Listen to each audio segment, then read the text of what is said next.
ہمارے دو دشمن ہیں جو ہمیں جادہ مستقیم سے ہٹانے کے لیے دن رات کوشاں ہیں، ایک نفس اور دوسرا شیطان۔ السلام علیکم ورحمۃ اللہ تعالی وبرکاتہ۔ آپ لوگ کیسے ہیں؟ امید کرتا ہوں کہ اللہ کے فضل و کرم سے آپ لوگ اچھے ہوں گے۔ ویڈیو پسند آئے، اچھا لگے تو شیئر ضرور کریں اپنے دوستوں کے ساتھ۔ شکریہ۔ نفس اور شیطان دونوں دشمن ہمیں راہ حق سے ہٹانے کے لیے دن رات جد و جہد میں ہیں اور ہمارے خلاف مساعی جد و جہد اور محنت کر رہے ہیں۔ ان میں جو نفس ہے وہ بڑا دشمن ہے یا شیطان بڑا دشمن ہے؟ عمومی طور پہ تو یہ کہا جاتا ہے کہ شیطان نے ہمیں ورغلا دیا، لیکن شیطان جب خود ورغلایا گیا، شیطان جب شیطان بنا تو اس وقت کوئی دوسرا شیطان تو نہیں تھا جس نے شیطان کو ورغلایا، وہ نفس تھا جو شیطان کو بھی شیطان بنا۔ نفس نے اندر سے سر اٹھا کے کہا تھا نا، انا خیر منہ، میں بہتر ہوں، اور باقاعدہ دلیل کھڑی کر لی اس کے نفس نے، خلقتنی من نار وخلقتہ من طین، مجھے تو نے آگ سے پیدا کیا ہے، اسے تو نے مٹی سے پیدا کیا۔ مٹی افضل نہیں ہوتی، مفضول ہوتی ہے، اور آگ اٹھتی ہے اوپر کو جاتی ہے، یہ افضل ہے، لہٰذا افضل مفضول کو سجدہ کیسے کرے؟ میں سجدہ نہیں کروں گا۔ باقاعدہ اس کے نفس نے ایک دلیل تراشی۔ اللہ اگر چاہتا اس کی دلیل کے بخی اور دھیڑ کے رکھ دیتا، لیکن اللہ تعالیٰ نے اس کی دلیل کا جواب دینے کی بجائے کہا جا میرے دربار سے نکل جا۔ اس نے کہا مالک مجھے مہلت دے دے، کہا جا قیامت تک تجھے مہلت۔ اللہ اکبر۔ تو اب شیطان کو شیطان بنانے والا نفس ہے جس نے اندر سے کھڑے ہو کے کہا انا خیر منہ، میں بہتر ہوں۔ اس میں نے شیطان کا بیڑا غرق کر، انانیت اسے کہتے ہیں، انا خیر منہ، اس سے انانیت ہے، میں بہتر ہوں۔ ایک بزرگ تھے، انہوں نے ساری زندگی اپنی زبان پہ لفظ میں نہیں آنے دیا۔ وہ فرماتے تھے یہ وہ لفظ ہے جس نے شیطان کا بیڑا غرق۔ تو وہ اس مفہوم کو ادا بھی کرنا چاہتے تو بالفاظ دیگر کر۔ کسی نے سنا کہ فلاں شخص ہے، اس کی زبان پہ کبھی میں کا لفظ نہیں آیا، تو اس نے کہا لو اس کی زبان پہ یہ لفظ کیوں نہیں آیا؟ میں جاتا ہوں اور ان کی زبان پہ یہ لفظ آئے ہی آئے۔ ہر شخص کی اپنی ترجیحات ہوتی ہے۔ ایک مہم پہ نکلا کہ ان کی زبان پہ لفظ میں لے کر آنا۔ گیا، حضرت بیٹھے تھے، حضرت ایک مسئلہ پوچھنے آیا ہوں۔ بیٹا پوچھئے۔ کہا شیطان کو کس چیز نے برباد کیا تھا؟ حضرت اب تو بولیں گے نا کہ میں نے اس کا بیڑا غرق کیا تھا، تو کہوں گا جیسے بھی زبان پہ لفظ تو آ گیا، اور شیخ بھی بڑے سمجھدار تھے، سمجھ گئے اس کی نیت کے کھوٹ کو کہ یہ کیوں آیا ہے اور یہ مسئلہ کیوں پوچھ رہا۔ ہر مسئلہ تفہیم کے لیے نہیں پوچھا جاتا، اس کے مقاصد اور بھی ہوتے ہیں، اور اہل اللہ کو اللہ نے وہ بصیرت دی ہوتی ہے جو سائل کے انداز سے سمجھتے ہیں کہ اس کے مقاصد۔ تو کہا حضرت پوچھنے آیا ہوں کہ شیطان کو کس چیز نے برباد کیا؟ حضرت فرمانے لگے نماز کا ٹائم ہو گیا، ابھی جماعت کھڑی ہونے والی ہے، نماز کے بعد اس پہ بات کر۔ خیر نماز ہوئی، سلام پھرا تو حضرت خود فرمانے لگے کسی نے پوچھا تھا کہ شیطان کو کس چیز نے برباد کیا؟ جواب دینا چاہ رہا ہوں، کس نے پوچھا تھا؟ جھٹ کھڑا ہو گیا میں نے۔ کہا بس اسی نے اس کا بیڑا غرق کر دیا۔ تو انانیت میں جو ہے یہ شیطان کو شیطان بنانے والی، نفس جس نے اندر سے سر اٹھایا اور کہا انا خیر منہ، میں بہتر ہوں، تو یہ شیطان کو شیطان بنانے والا نفس ہے۔ تو نفس شیطان سے بھی بڑا دشمن۔ اب ہمارے ساتھ دو بڑے دشمن لگے ہوئے، ایک شیطان اور دوسرا نفس، اور دونوں ہمارے باطن کو اجاڑنے کے لیے، ہمارے من کو بے چراغ کرنے کے لیے، ہمارے اندر کی روشنیاں بجھانے کے لیے دن رات کوشاں۔ ایک تنہا ناتواں اکیلی جاں، دو دشمنوں کے نرغے میں، اور دونوں دشمن بڑے تگڑے اور بہت طاقتور، اور ہر وقت ہمارے اوپر حملہ آور۔ الشیطان جاسم علی قلب ابن آدم فاذا ذکر اللہ خنس واذا غفل وسوس۔ حضرت نبی رحمت صلی اللہ علیہ وآلہ وسلم نے ارشاد فرمایا شیطان اولاد آدم کے دل پہ قبضہ جماتا ہے، اور جب بندہ غافل ہوتا ہے تو یہ وسوسے ڈالتا ہے، اور جب بندہ اللہ کا ذکر کرتا ہے تو یہ بھاگ جاتا ہے۔ تو شیطان وسوسہ اندازی کرتا ہے، باطن کو اجاڑتا ہے، من کو لوٹتا ہے۔ نفس اور شیطان دو بڑے دشمن تھے جو ہمیں جادہ مستقیم سے بہکانے کے لیے دن رات کوشاں تھے۔ اب اللہ کا کرم دیکھیے، اذا دخل رمضان سلسلت الشیاطین، جب ماہ سیام جلوہ فراز ہوتا ہے تو شیاطین جکڑ دیے جاتے ہیں۔ جو ہی ماہ سیام شروع ہوتا ہے، چاند طلوع ہوتا ہے تو شیاطین جکڑ دیے جاتے ہیں، پورا مہینہ وہ آزاد نہیں رہتے، جکڑ دیے جاتے۔ سلسلت الشیاطین، یہ جو مسجدوں کے دروازے کھل گئے، جہاں 1.5 صف ہوتی تھی وہاں 5 صف تراویحوں میں ہیں، تو یہ شیطان کے بند جانے کی وجہ سے۔ لیکن مہنگائی کا طوفان ہے، بد نگاہی ہے، بد تہذیبی ہے، جھوٹ ہے، دیگر امور بد بھی جاری ہیں، یہ نفس کے موجود ہونے کی۔ نیکی کا ماحول پیدا ہوا یہ شیطان کے بند جانے کی وجہ، لیکن ہماری برائیاں بدستور موجود ہیں یہ نفس کے موجود ہونے کی وجہ سے۔ اب ہمارے لیے آسانی یہ ہو گئی کہ دو دشمن تھے جن کا ہمارے سے مقابلہ تھا، ایک نفس اور دوسرا شیطان۔ ہمارے لیے یہ سہولت ہو گئی کہ ہمارا ایک دشمن باندھ دیا گیا، اب دشمن ایک ہے جس سے ہم نے ماہ صیام میں اور وہ دشمن کون سا ہے؟ نفس۔ اب نفس کا مقابلہ اتنا آسان بھی نہیں، یہ بہت ڈاڈا دشمن ہے، اندر کا دشمن ہے، گھر کا بھیدی ہے۔ باج فقیراں کسے نہیں ماریا، باہو ظالم چور اندر داہو۔ یہ بڑا سخت اور بڑا شدید قسم کا دشمن ہے، یہ اس کی چالیں بہت باریک، شیطان کی چالیں بھی بڑی باریک ہیں اور نفس کی چالیں اس سے بھی زیادہ باریک۔ اب کیسے مقابلہ کریں گے؟ شیطان بھی ہماری متاع عمل کو لوٹنا چاہتا ہے، حتیٰ کہ ہمارے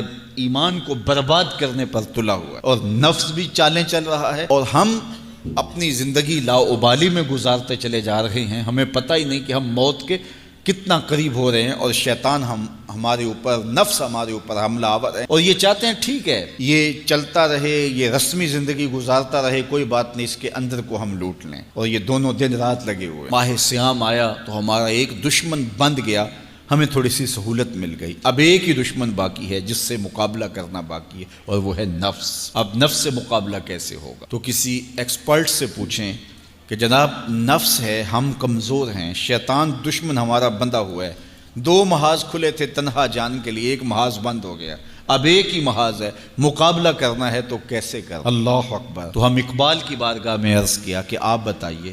وہ کہنے لگے میں آپ کو اپنے مرشد مولانا رومی کے پاس لے جاتا ہوں۔ رومی کے پاس اقبال لے کر کے گئے تو رومی نے کہا کہ میں آپ کو ایک اور شخص کا پتہ بتاتا ہوں، اور وہ اتنا کامل ہے اور اس شعبے میں اس قدر ایکسپرٹ ہے، اس نے کہا ہفت شہر عشق را اتار گشت ما ہنوز اندر خمیں یک کوچام۔ عشق کے ساتوں شہر حضرت شیخ فرید الدین اتار گھوم چکے ہیں، اور ہم پہلے شہر کی پہلی گلی کے کونے میں کھڑے ہیں۔ یعنی اتنا بڑا شخص شیخ فرید الدین علیہ رحمہ، تو کہا وہ بتائیں گے تمہیں کہ نفس کا مقابلہ کیسے کرنا ہے۔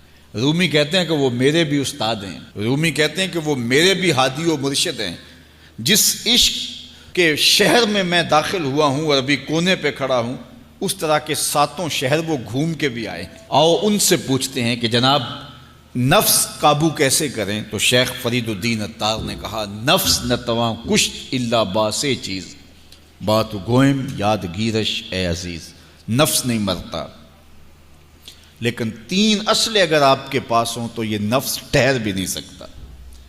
غور سے سن لیجئے، روحوں میں اتار لیجئے، اور زندگی میں ہمارا مقصد ہے اس نفس کا مقابلہ کرنا، شیطان کا مقابلہ کرنا بھی ہمارا مقصد ہے، اور نفس کا مقابلہ کرنا بھی ہمارا مقصود زندگی ہے۔ ساری زندگی فریب میں ہم میں نہیں گزارنی، زندگی تیزی کے ساتھ گزر رہی ہے اور ہم آغوش موت میں اترنے والے ہیں۔ تو یہ ڈاڈے دشمن ہماری متاع عمل لوٹ رہے ہیں، ہمارے کیے ہوئے عمل کو عجب سے، تکبر سے، ریاکاری سے برباد کر دیتے ہیں، ہمیں پہلے عمل کی طرف جانے نہیں دیتے، پھر عمل کے اندر وسوسے ڈالتے ہیں، پھر عمل ہو جائے تو اس کو پھر برباد کرنے کی کوشش کرتے ہیں۔ کتنے ڈاڈے دشمن ہیں جن کے نرغے میں ہم پھنسے ہوئے ہیں۔ تو پھر ہمیں کوئی بندہ مل گیا ہے جو بتا رہا ہے کہ جناب اس کا مقابلہ ایسے کریں گے، تو پھر آج اس کی سن لیں ہم اور غور کر لیں اور اپنے اندر اتریں۔ تو شیخ فرید الدین اتار ہمیں بتا رہے ہیں، تو سنیے وہ کیا کہہ رہے ہیں۔ نفس نتواں کشت الا باسے چیز، نفس نہیں مرتا، یہ بڑا ڈاڈا ہے، لیکن تین اصلیں اگر آپ کے پاس ہوں تو یہ ٹھہر بھی نہیں سکتا۔ وہ تین اصلیں کون سے ہیں؟ خنجر خاموشی و شمشیر جو، نیزائے تنہائی و ترک ہجو۔ ایک خاموشی کا خنجر، دوسرا بھوک کی تلوار، اور تیسرا تنہائی کا نیزہ۔ یہ تین اصلیں تمہارے پاس ہوں تو پھر نفس ٹھہر بھی نہیں سکتا۔ خاموشی کے خنجر سے نفس پہ وار کیا جا سکتا ہے۔ میرے اور آپ کے آقا و مولا نے فرمایا من صامتا نجا، جس نے خاموشی اختیار کی وہ نجات پا گیا۔ ہماری زندگی کے جتنے بھی برے اعمال ہیں ان میں سے سب سے زیادہ برے اعمال ہماری زبان کرتی ہے۔ ہمارے ہاتھ بھی گناہ کرتے ہیں، کسی پہ ظلم کریں تو گناہ کرتے ہیں، ہمارے پاؤں بھی گناہ کرتے ہیں، برائی کے اڈے پہ چل کے جاتے ہیں، ہماری آنکھیں بھی گناہ کرتی ہیں، ہماری سوچیں بھی گناہ کرتی ہیں، ہم حرام کمائیں کھائیں تو پیٹ بھی ہمارا گناہ کرتا ہے، لیکن سب سے زیادہ گناہ ہماری زبان کرتی ہے۔ جھوٹ یہ بولتی ہے، غیبت یہ کرتی ہے، بہتان یہ لگاتی ہے، گالی گلوچ سب و شتم یہ کرتی ہے، گلے شکوے کا انداز، ناشکری کا لہجہ یہ اختیار کرتی ہے۔ اسی لیے میرے اور آپ کے آقا و مولا نے فرمایا جو تمہارے دو جبڑوں کے درمیان ہے، یعنی تمہاری زبان، اور جو دو ٹانگوں کے درمیان ہے، تمہاری پارسائی کی جگہ، ان دو چیزوں کی تم مجھے ضمانت دے دو، میں محمد تمہیں جنت کی ضمانت دے دیتا ہوں۔ تو اپنی زبان کی حفاظت کرنی ہے۔ دیکھیے یہ سننے کے لیے چیزیں نہیں ہیں محض، بلکہ ان پر ہم عمل کریں، اور آج سے ہی دیکھیے یہ موسم رحمت ہے، رحمت کی برکھا برس رہی ہے، اور یہ موسم نور ہمارے سیکھنے کے لیے ہے۔ تو ہم اپنے نفس کو کیسے قابو کریں گے؟ دو دشمن تھے، ایک بندھا ہوا ہے، چھوٹ کے کچھ نہیں کر سکے گا اگر نفس کو قابو میں کر لیا، اور اگر ہم نفس کنٹرول نہ کر سکے وہ تو جہنم کی آگ میں اور زنجیروں میں جکڑا ہوا پیچ و تاب کھا رہا ہے کہ یہ جو ٹوپیاں پہنے ہوئے مسجدوں میں جاتے ہو نا، میں عید کے دن نپٹ لوں گا تم سے، وہ تو اور نفس کے ساتھ مل کے ہمارا بیڑا غرق کرے گا اور ہمیں اور دور کر دے گا، اور ہماری باطنی اساس اور بنیاد اور کمزور کر دے گا۔ اس لیے ضرورت ہے کہ ہم اپنے نفس کو ان دنوں کے اندر کمزور کریں۔ اس کا پہلا نسخہ کیا ہے؟ خاموشی کا خنجر۔ آپ جب خاموشی اختیار کریں گے، زبان کو صرف ضرورت کے لیے استعمال کریں گے، تو پھر نتیجہ کیا ہوگا کہ آپ کے گناہ بہت کم ہوں گے، جھوٹ کم ہوگا، غیبت نہیں ہوگی، بہتان تراشی نہیں ہوگی، دیگر اعمال جو زبان کے ذریعے سے صادر ہوتے ہیں، اور ہم گناہوں میں اضافہ کرتے چلے جاتے ہیں۔ تو زبان کو اگر کنٹرول میں کر لیں گے، اللہ اکبر، حضور علیہ الصلوۃ والسلام نے زبان کے کنٹرول کرنے کی تلقین کی، اور یہ بغیر ہڈی کے گوشت ہے، اس کو سنبھال لیا جائے، 32 دانتوں میں جکڑ کے رکھی گئی زبان ہے، لیکن یہ پھر بھی قابو میں نہیں رہتی۔ اس کو کنٹرول میں کر لو، اس کو قابو میں کر لو۔ ایک روایت میں آتا ہے جب صبح ہوتی ہے تو سارے اعضائے بدنیاں زبان کے آگے ہاتھ جوڑتے ہیں کہ بی بی تو نہ کچھ کرنا، تیری وجہ سے ہم سزائیں کاٹیں گے اور اذیتیں پائیں گے۔ تو زبان کو قابو میں کرنا، اور اس کا علاج کیا ہے؟ خاموشی۔ من صمت نجا، جو خاموش ہوا وہ نجات پا گیا۔ خنجر خاموشی، خاموشی کا خنجر ہو تو نفس کے لیے بہت بڑا وار ہے۔ دوسری بات، شمشیر جو، بھوک کی تلوار۔ بھوک کے ذریعے نفس کشی ہوتی ہے، نفس کا مقابلہ بھوک سے ہم کر سکتے ہیں، چونکہ جب بھوک ہوگی تو اس وقت بہت ساری خواہشات جو ہیں وہ دم توڑ جائیں گے۔ اللہ کے محبوب علیہ السلام کا ایک فرمان سنیے، بالخصوص نوجوانوں کے نام، یا معاشر الشباب من استطاع منکم الباء فلیتزوج فإنه اغض للبصر واحسن للفرج فمن لم یستطع فعلیہ بالصوم فإنه له وجاء۔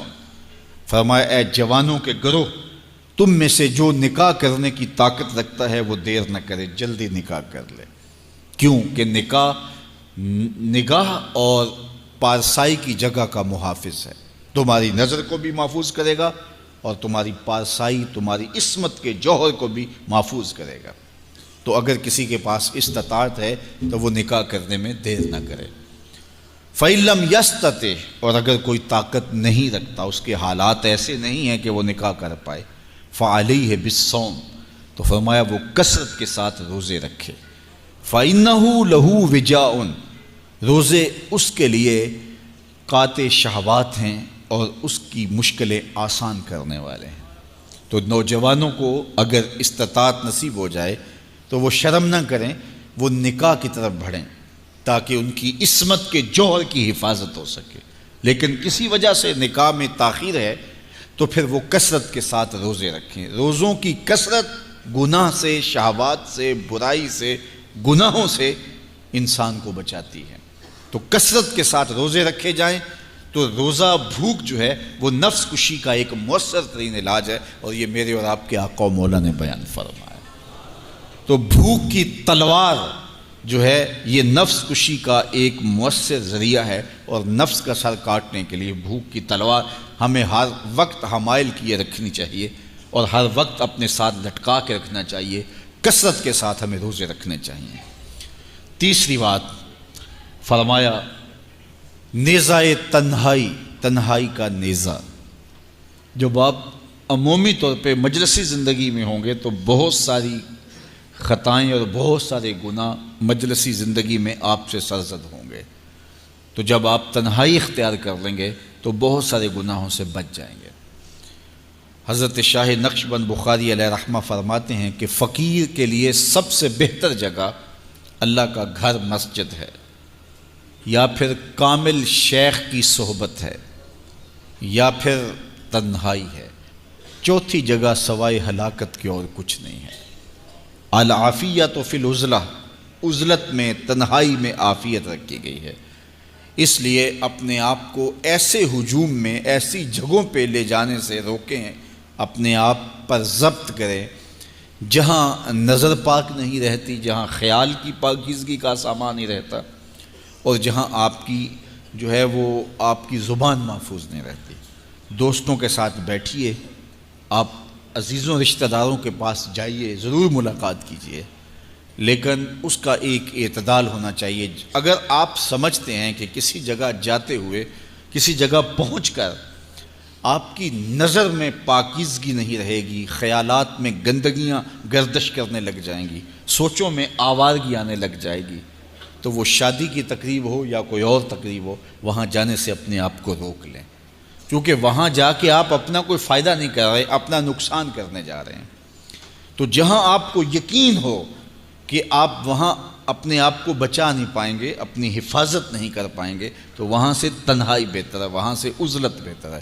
تو یہ تین چیزیں ہم اگر کر لیں تو یہ نفس کشی کا ایک مؤثر ذریعہ ہے۔ اب ماہ سیام کے اندر اللہ تعالیٰ یہ تینوں چیزیں ہمیں نصیب کرتا ہے۔ ہم زیادہ بولتے نہیں ہیں، روزے سے ہوتے ہیں، بلکہ فرمایا اگر تم سے کوئی شخص بحثے، کوئی الجھے، کوئی لڑائی کرنا چاہے، بدتمیزی کرے، تو اس سے کہو انی صائم، میں روزہ رکھا ہوا ہے۔ اور اسی طرح بھوک تو میسر ہوتی ہی ہوتی ہے۔ اور تیسری بات کہ عزلت بھی میسر ہو جاتی ہے، اس میں آپ ذکر کے لیے، فکر کے لیے، روزے میں آپ تلاوت کلام مجید کے لیے تنہائی اختیار کرتے ہیں۔ تو گویا روزہ ایک ایسی تربیتی ورکشاپ ہے کہ جس کے ذریعے سے آپ کے نفس کی تہذیب ہو جاتی ہے۔ جب نفس قابو میں آ گیا، نفس کنٹرول میں آ گیا، نفس کو آپ نے کمزور کر لیا، تو شیطان چھٹ کے بھی کچھ نہیں کر سکے گا، کیونکہ شیطان ہمارے اوپر حملہ کرتا ہے نفس کے ذریعے سے۔ باہر کا دشمن ہے اور نفس اندر کا دشمن ہے۔ ہمارے دیہاتوں میں چوری ہو جائے نا تو بوڑھے بزرگ مل کے بیٹھ جاتے ہیں کہ بتاؤ چوری کیسے ہوئی، تو ایک نقطے پہ سارے متفق ہوتے ہیں، اور وہ نقطہ یہ ہوتا ہے کہ کوئی اندر کا بھیدی ضرور ہے۔ جب تک کوئی اندر کا بندہ نہیں تو باہر سے کوئی آ کے از خود چوری نہیں کر سکتا، تو کوئی اندر کا بندہ ضرور موجود ہے۔ نفس اندر کا بھیدی ہے اور شیطان باہر سے آ کر حملہ آور ہونے والا ہے۔